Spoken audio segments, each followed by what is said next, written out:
campus protests now hitting Sac State. The demands and timeline students are giving the university. Thanks for joining us here at 10. Lots to get to tonight. I'm Tony Lopez. The protests have been going on for 2 weeks now. They started at New York's Columbia University, as you know.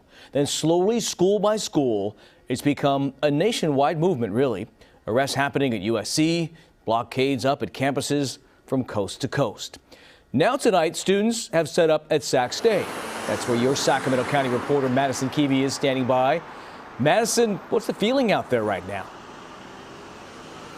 Tony, things out here tonight are a little tense with media. We spoke to one of the organizers of this demonstration, and they said really that their goal with this is to get their message out, but they didn't want our cameras too close, so we've kind of moved away just to be safe all around. But their message, though, did get out. We did do an interview with them, and the call is for Sacramento State to divest from any connections or any business that has to do with Israel. So that's why they're here. That's why they plan to be here through at least Wednesday at midnight. That is the timeline that the university has given, and then they say they're going to reassess. Of course, we've asked the university repeatedly today where they stand on these demands, and we have not gotten a direct answer on that part. But of course, as you said, Sac State, not the only college where these types of demonstrations are happening, but there is a difference between some of these colleges. You mentioned USC and Columbia, very different from Sac State, and it's because of the legal requirement that public universities must honor the First Amendment,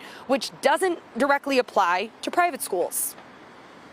It's absolutely a balance between public safety, maintaining some kind of social order, and yet letting people exercise their rights to free speech.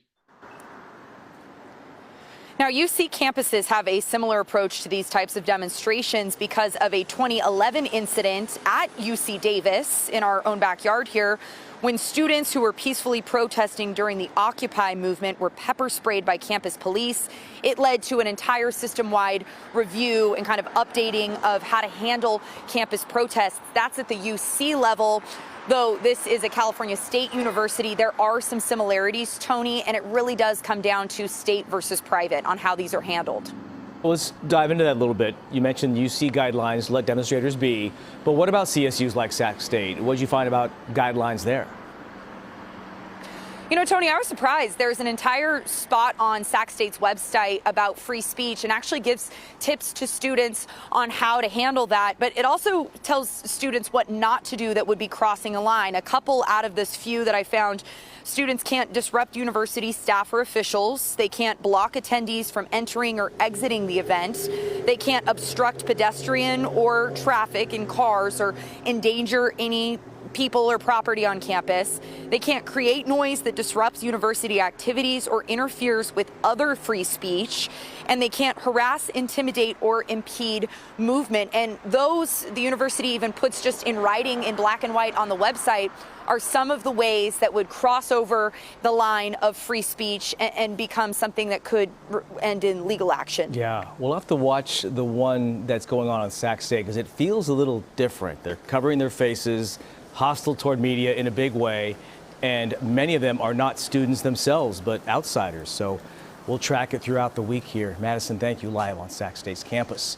Let's get reaction now. We reached out to the Jewish Federation in Sacramento. They sent us this statement saying they recognize passionate viewpoints and support the right to a peaceful protest, but say the hope is all discussions are conducted in a manner that ensures safety. So back to where all this started, right? Columbia University, their suspensions have begun. The school says the students suspended refused to leave the encampment by the deadline they were given. Cornell University says it will do the same.